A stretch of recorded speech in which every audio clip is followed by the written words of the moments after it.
Here, ons is hier by mekaar om U naam groot te maak.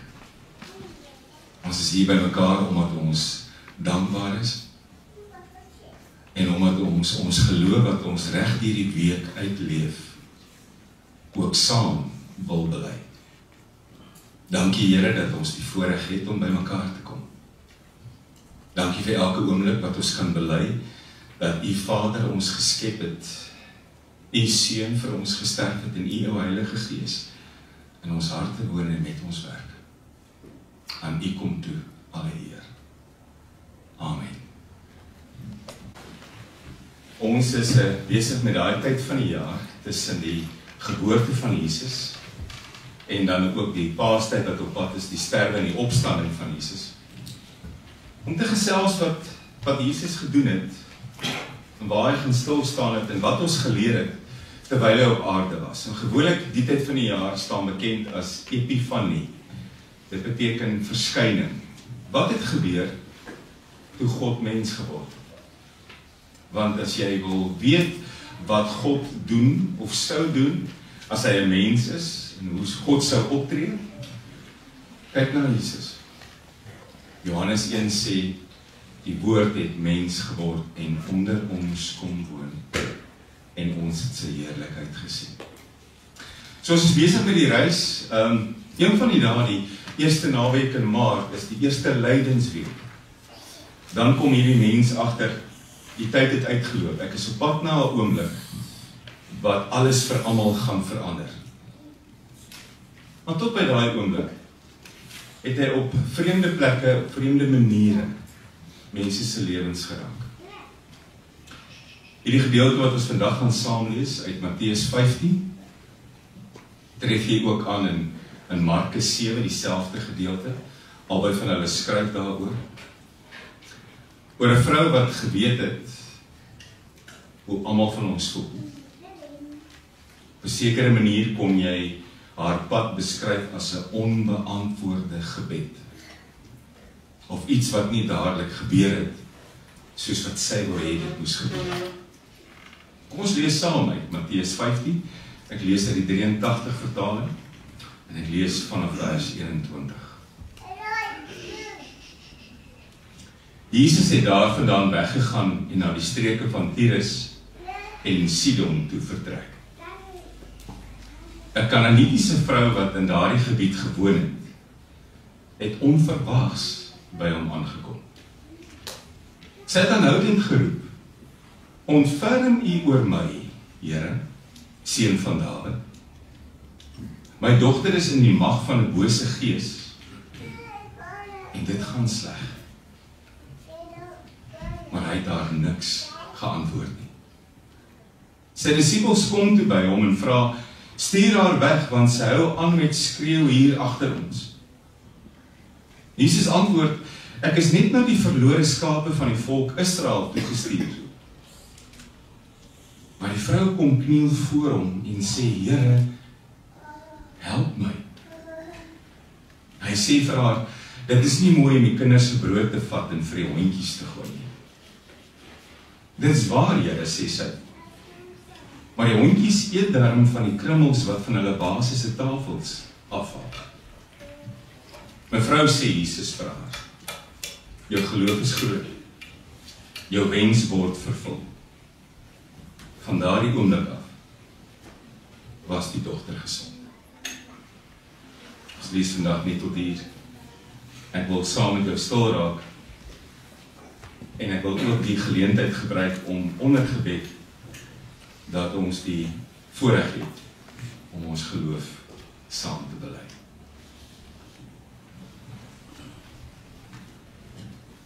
Here, ek weet wat ek glo. En die geloof is die fundament van my lewe. Alles wat ek doen en alles wat ek sê en alles waarmee ek besig is, bou ek op hierdie fundament, Here. My geloof is my alles.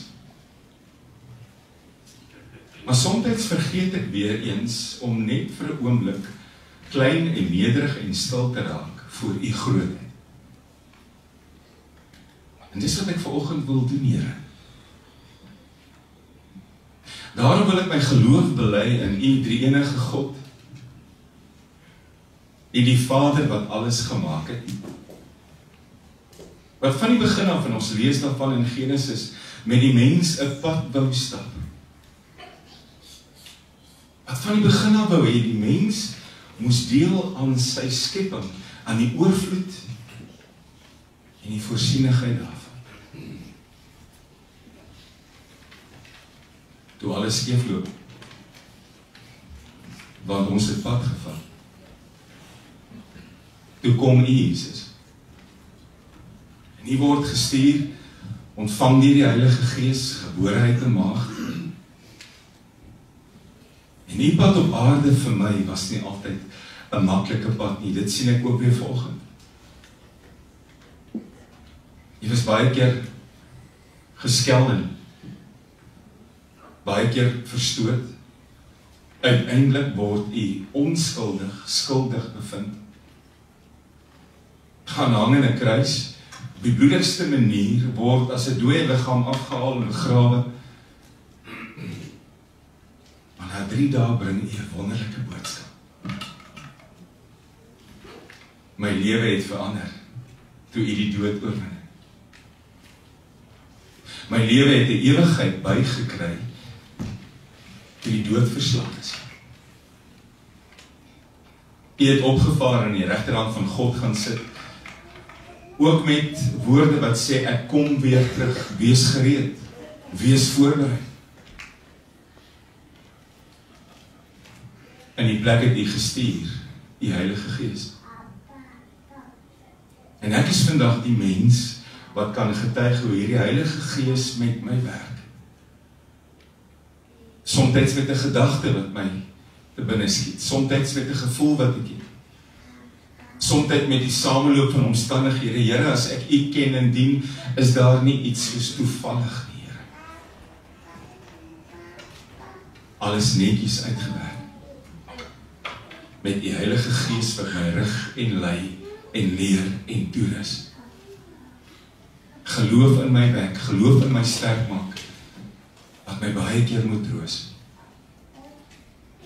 Wat 'n voorreg om saam met mense reg oor die wêreld in elke taal denkbaar ons geloof te bely, die gemeenskap van die heiliges reg oor die wêreld. Wat 'n voorreg om te weet, ek lewe in U genade, my sondes is vergewe. Ek is op pad na 'n ewigheid toe, 'n ewige lewe saam met U. Wat 'n voorreg om te bely, dat my lewe aan U behoort. Daarom wees ook vandag met ons. Wees met ons terwyl ons tyd spandeer in U teenwoordigheid. Wees met ons terwyl ons tyd spandeer saam met ons gesinne, saam met ons mense. So bid ons saam vir ons kinders. Is baie keer blootgestel, Here. En so het ons ook die voorreg om saam te bid vir ons ouers. Dankie, Here, dat ons die mense kan wees en sal wees wat getuig van U goedheid en U alomteenwoordigheid.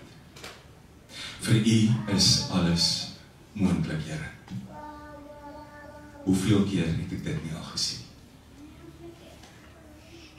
Amen. Ons het verlede week gehoor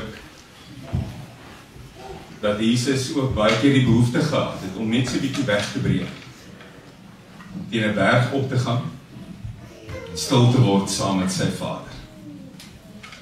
So dit baie keer gebeur en Petrus ook besef dat as dit vir hom iets was wat moes gebeur het, hoeveel te meer nie vir my en jou nie. Vandag gebeur toe dieselfde. Ons hoor van die gebied Tyrus en Sidon. Nou, Tyrus en Sidon was 'n gebied so 'n bietjie noordwes van die See van Galilea. En dit het bekend gestaan as 'n streng heidense gebied.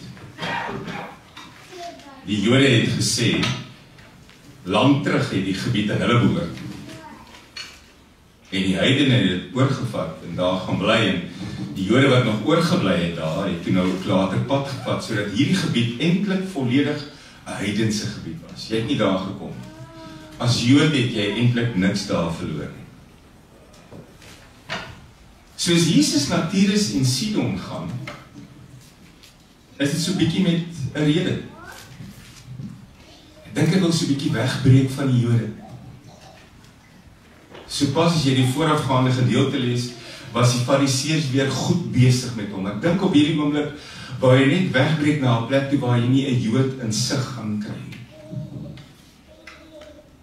Lees jy die gedeelte in Markus 7, dan staan daar, toe hy daar soontoe gaan, het hy in die huis tuis gegaan van iemand, en hy wou gehad het, niemand mag weet, hy's daar. Jesus wou net wegbreek. Jesus wou stil wees saam met God. Jesus het op hierdie stadium waarskynlik 'n mooi liggaam gehad, maar saam met die mooi liggaam ook 'n mooi gees. Dit het ook met die Seun van God gebeur. Die Fariseërs was op hierdie stadium al meedoenloos met hom. Op hierdie stadium in Jesus se lewe, as 'n gewone Jood hom gesien het, waar hy iets by hom gehad het, en as 'n Fariseër hom gesien het, het hy moeilike vrae gehad wat Jesus moes beantwoord. En as die Here dan vir 'n oomblik wil wegraak, was Tyrus en Sidon die perfekte plek. Die Kanaaniete het daar gebly. Dit is eintlik 'n Sambreel term vir 'n klomp volke. Maar in die oë van die Jode was dit heidene, afgodsdienaars, mense wat nie plek het in die oë van God nie. En dan gaan Jesus so. Maar as jy dink hy het 'n missie gehad om vrede te kry, was dit 'n missie wat gefaal het. Dit was 'n mislukte sending. Want hy loop toe nie 'n trop Fariseërs raak nie. Hy loop hom toe self vas teen 'n bondel desperaatheid. Ken jy desperaatheid?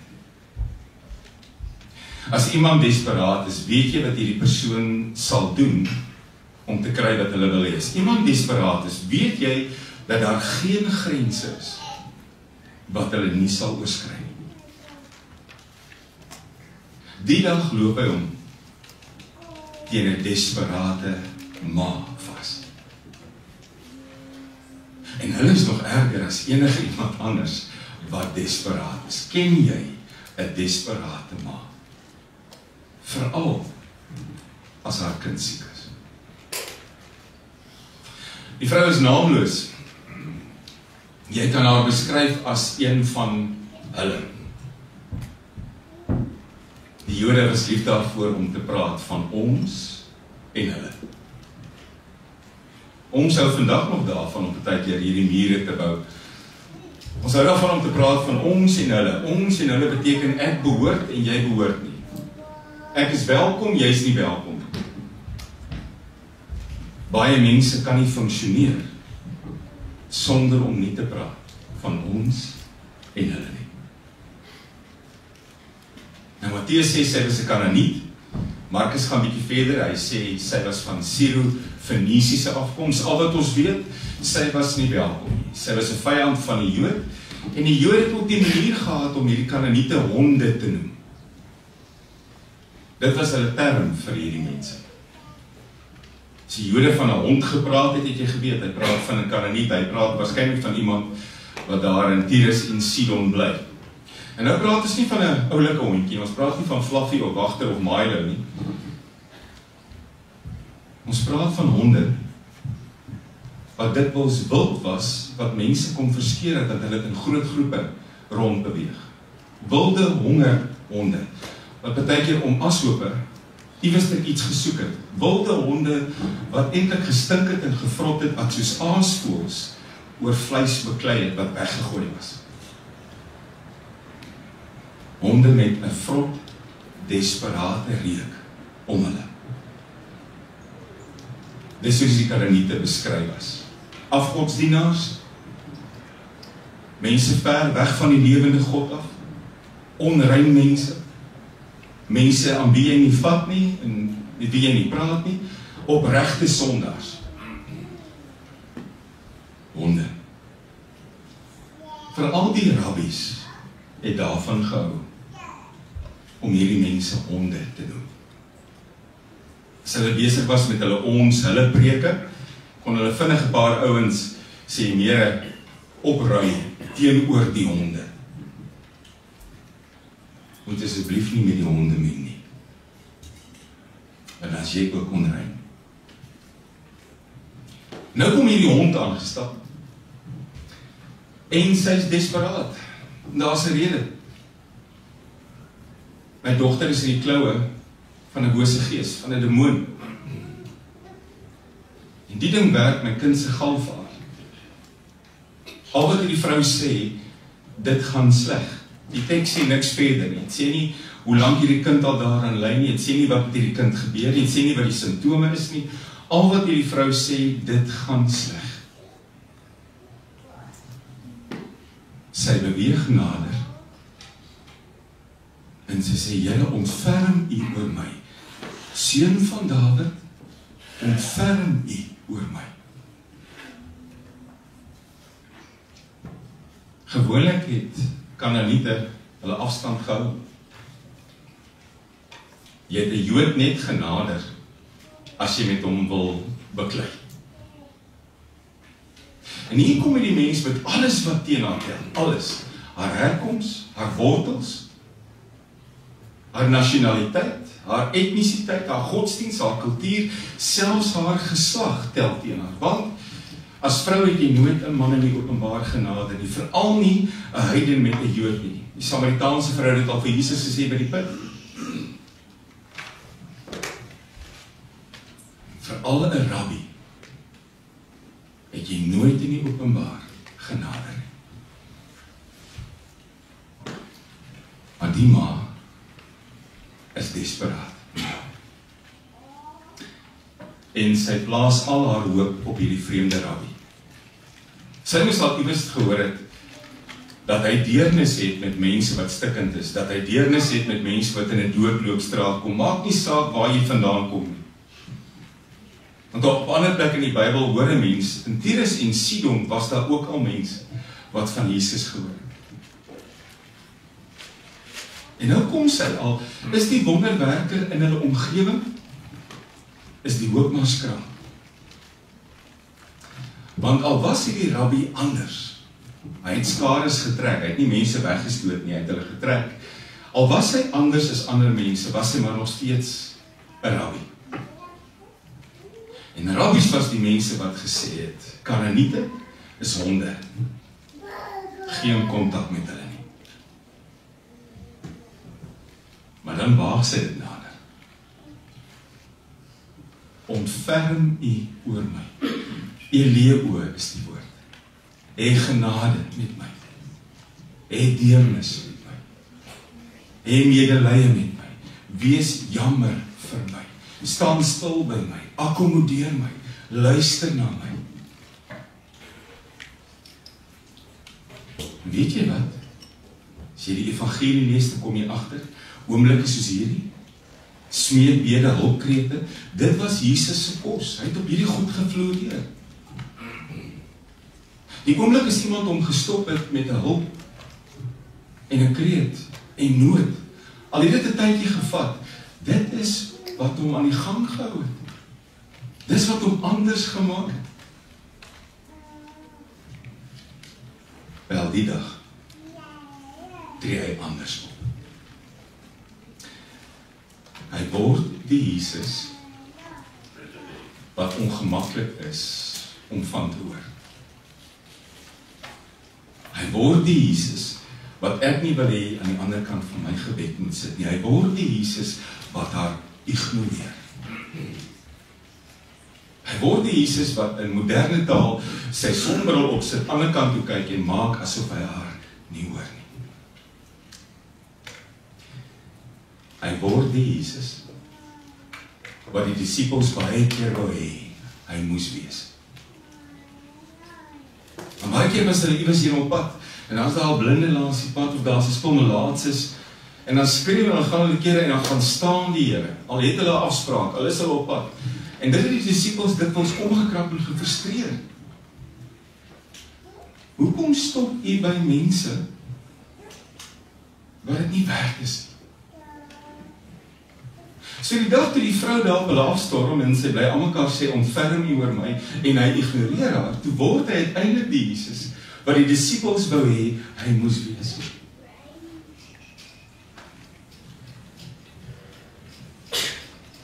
As ek die stukkie lees in die Bybel, kan ek nie help om te wonder nie, gebeur het ook met my? Is dit die type Jesus aan die ander kant van my woord? Maak 'n mens 'n bietjie ongemaklik is. Daar is 'n rede hoekom hy stil gebly het. Meer as een rede. Ek gaan 'n paar noem.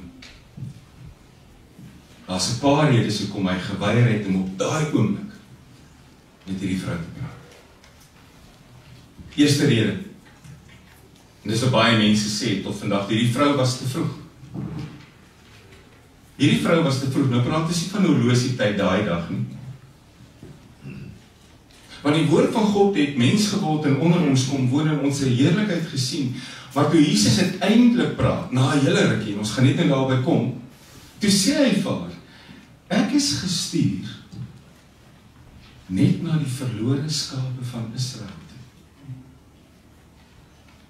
Toe hy uiteindelik praat, na al die stilte, is dit wat hy sê, ek is gestuur na die verlore skape van Israel. En as jy Israel leer ken deur die Ou Testament, voor God, saam met God, kom jy agter hierdie ouens het gebeur van afdwaal, van wegraak, van verlore raak. Dis asof hulle kursus daarin voltooi het. Hulle kon dit baie suksesvol doen. Hulle kon so vinnig as wat jy 'n vingerklap van God af wegraak. Israel was vol verlore skape. Rigtingloos, godloos. En dan sê Jesus, ek het gekom vir hulle. Eers hulle, en dan die res. Eers hierdie volk wat gered moet word, en dan die res van die wêreld, deur my volgelinge in jou tyd kom. Maar dis nie nou nie. Jy is te vroeg hier. Dis wat 'n mens sou kon sê, as jy na hierdie stukkie kyk. Dis hoe jy dit sou kon uitlê. Kom later terug, wanneer elke verlore skaap gevind is, dan is ek vir jou ook daar. Maar dan besef 'n mens, dit gaan oor soveel meer. Want die tweede ding wat gebeur toe Jesus stil bly, sy disippels begin toe praat. Toe Jesus stil bly, toe bly die vrou nie stil nie. Toe Jesus haar nie antwoord nie, toe die Here haar ignoreer, toe is dit nie vir haar 'n teken, ek moet dalk my mond nou hou nie. Sy het al hoe harder begin praat, terwyl sy agter hulle aanloop, totdat hierdie spul disippels nie meer kon nie. 'n Spul mense wat toe besef en besluit, Here, as U nou nie gaan optree nie, gaan ons optree. En dan kom die bevel, die versoek. Stuur haar weg, want sy bly al agter ons aanskree. Ek het al tevore vir julle vertel van hierdie skreeuwoord, kratsoe, dis nie 'n mooi woord nie. Dis die geluid wat bedelaars gemaak het as hulle Jesus se aandag wil trek, of blindes, of melaatses oor afstand. Hulle het almal gekratsoe, die vrou kratsoe toe ook. Dis 'n skril geluid, dit gaan tot in jou murg. En dis 'n verleentheid. Dit was eintlik ook 'n toets. Toe Jesus stil bly en sy disippels begin praat, toe klink dit nie goed nie. As jy voor die tyd 'n stukkie gaan lees, 'n paar verse terug, vers 10, kom jy agter die Here was besig om hulle te leer, en hy het toe gesê, dis nie goed wat jy by jou mond inneem wat jou onrein maak nie, dis goed wat by jou mond uitkom, wat jou onrein maak en besoedel. Dis nie die goed wat jy eet wat jou onrein maak nie. Dis die woorde wat by jou mond uitkom, dis wat jou besoedel. En as jy woorde soos hierdie lees, dan kom jy agter, het hierdie ouens gehoor, het hulle geluister, en regtig gehoor wat Jesus sê. En van die begin af het jy agtergekom, Jesus is anders, maar sy disipel was maar so die res van die Jode. Sy disipels was steeds mense wat gedink het, Kanaaniete is honde. Dis mense wat nie genade verdien nie, is nie mense wat naby God mag kom nie, dis onrein mense, dis mense wat ons tyd gaan mors. En daarom as Jesus stil bly en sy disipels begin praat, dan sê hulle, Apollo, stuur haar weg. Apollo is ook die woord vir egskeiding, raak ontslaaf van haar. Verlede week het die disipels dieselfde woord gebruik. Toe die skare honger geraak het. Toe hierdie skare mense honger word, het hulle vir die Here gesê, stuur hulle weg. Kyk verby hulle nood. Maak of hulle nie jou is nie. Vandag sê hulle presies dieselfde, stuur haar weg, want sy krat so agter ons aan. En ewe skielik sit die disipels se reaksie my en jou binne in hierdie toneel neer. En dadelik wonder ek, wat sou ek doen? Wat sou ek sien? Die groot rede waarom Jesus stil gebly het, want uiteindelik verbreek hy toe sy stilte en hy sê, ek is verlore skape toe gestuur. Hierdie vrou kom nader, sy val voor hom neer en sê, Here, help my. En dan kom jy agter, ware geloof sit nie velddiepte nie. Ware geloof is dikwels 'n pad wat jy stap, ten spyte van stiltes, ten spyte van afleiding.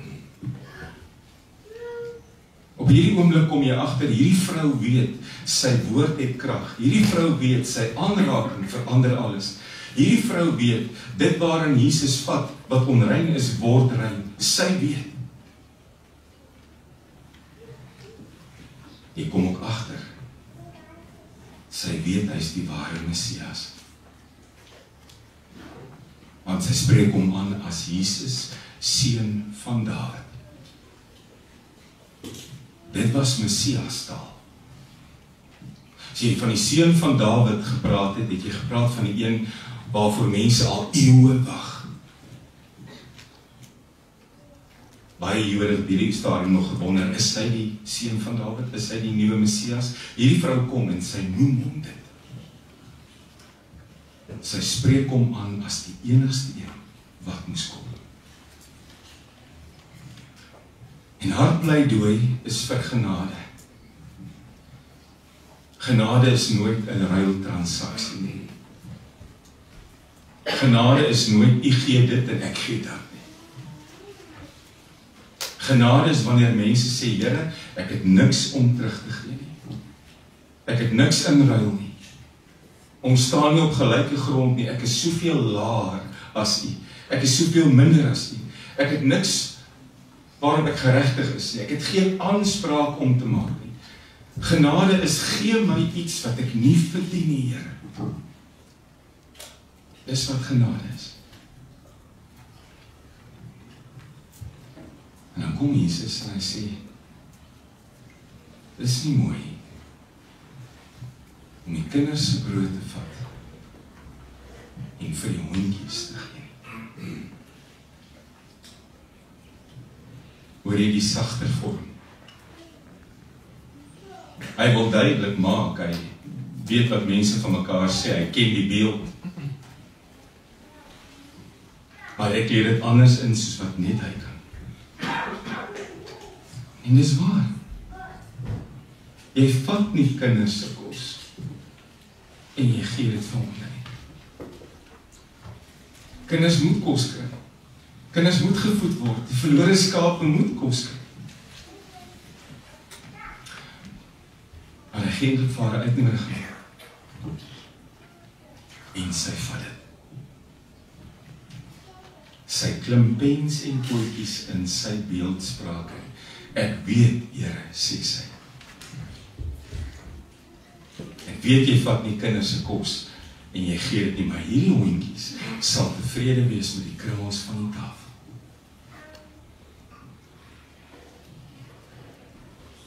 Hoor jy, hierdie vrou reageer anders as wat baie mense sou reageer. Hoor jy?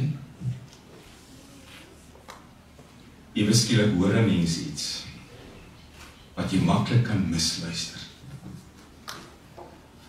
Wat hoor hierdie vrou eintlik? Sy hoor, hoe diep lê jou geloof werklik? Lê jou geloof dieper as verwerping? Lê jou geloof dieper as nee elke keer? Lê jou geloof dieper as stiltes na jou gebed? Lê jou geloof dieper as uitkoms wat sê jy's nie die suksesvolle kandidaat nie? Kan jy in elke afwysing 'n uitnodiging hoor? Kan jy vas staan? Kan jy volhard? Oorskiet genade, Here. Dis vir my meer as genoeg. En dan praat die Seun van God. Groot megas is jou geloof, vrou. In sy tyd op aarde het die Here dit net vir 2 persone gesê. Die ander persoon was 'n heidense offisier. Ons lees van hom in Matteus 8. 2 keer sê die Here, groot is jou geloof. Nie een van die 2 kere is dit 'n Jood wat dit hoor nie. Maar 'n heiden. En vir iemand wie se geloof groot genoeg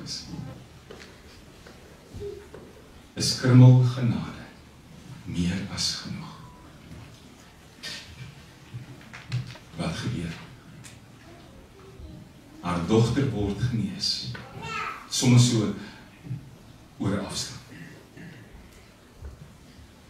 Eintlik as jy mooi gaan dink, steek daar soveel meer in hierdie oomblik. En kyk jy na haar en kyk jy na haar pad, sien jy toe ook sy pad raak. Toe hy besig is met hierdie vrou, toe kom jy agter, dis ook 'n heenwysing na wat vir hom sou voorlê. Want net so sy was hy ook nederig, nooit goed genoeg nie. Almal het altyd bevraagteken, waar kom sy wysheid vandaan? Almal het altyd bevraagteken, waar het hy sy opleiding gekry? Altyd nederig, soms 'n vrou in 'n wynsuiper genoem. Soos hierdie vrou, het hy ook ingetree vir iemand anders. Sy het dit gedoen vir haar dogter. Hy het ook gekom, nie vir homself nie, maar vir elkeen van ons. En soos hierdie vrou, sou hy vernedering en seer verduur, om uiteindelik by sy doel te kom. Nie welkom nie, mense wat neerkyk op jou, etiket om die nek, gemak opgeoffer, terwille van ander.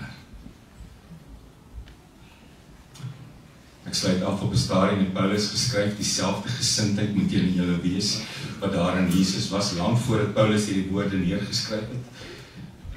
Lank voordat die Here vir ons gewys het, hoe ver hy sou gaan, was daar eendag 'n heidense vrou, 'n hond, wat die grense oorgesteek het, met 'n smagting, na krummel genade,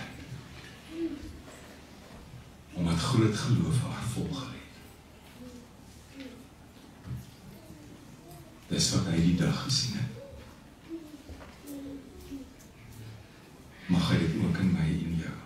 sien. Amen.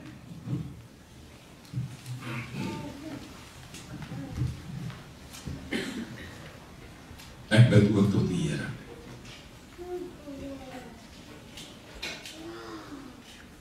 Soms is die stilte vir my te veel.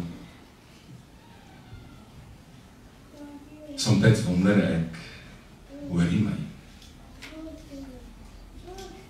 Soms is dit maklik om te glo dat jy my ignoreer. Mag die geloof in my altyd groot bly, Here. Mag ek ook nie soos diegene wees wat wegstuur en weghou en wegjaag. Diegene wat soekend is. Mag U deur die Heilige Gees gedurig met my besig wees, Here. Alles wat ek dink en alles wat ek doen, alles wat ek bid en alles wat ek leef, is tot U eer. Amen. Ontvang die seën van die Here en elkeen van julle gaan in vrede. Die genade van ons Here Jesus Christus, die liefde van God ons Vader en die gemeenskap van die Heilige Gees sal met elkeen bly wees.